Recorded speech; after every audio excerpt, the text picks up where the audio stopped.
مولاي صل وسلم دائما أبدا على حبيبك خير الخلق كلهم. السلام علیکم ورحمۃ اللہ وبرکاتہ.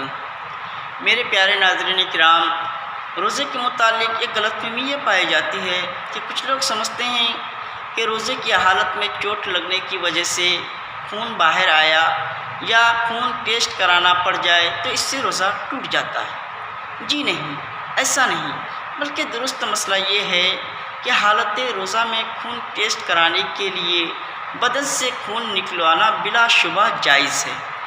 ہاں، اگر خون نکلوانے سے زیادہ کمزور ہونے کا ڈر ہو کہ روزہ خطرے میں پڑ جائے گا تو اس سے احتیاط کریں، خون نہ نکلوائیں.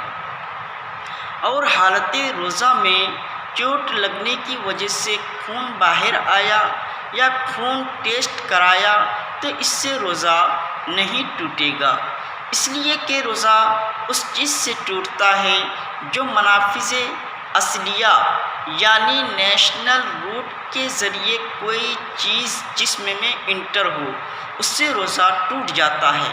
کسی چیز کے باہر آنے سے روزہ نہیں ٹوٹے گا، لہذا خون باہر آیا ہے اس سے روزہ نہیں ٹوٹے گا.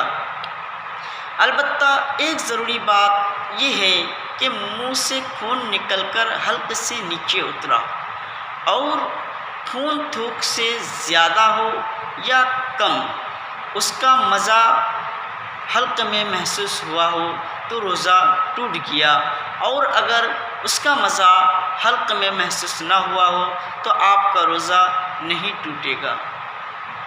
تو ناظرین کرام، اگر آپ کو میری بات سمجھ میں نہ آئی ہو تو آپ مجھے کامنٹ کر کے بتائیں، اور اگر آپ کو یہ ویڈیو پسند آئی ہو تو آپ اس کو زیادہ سے زیادہ شیئر کریں. السلام علیکم ورحمۃ اللہ وبرکاتہ.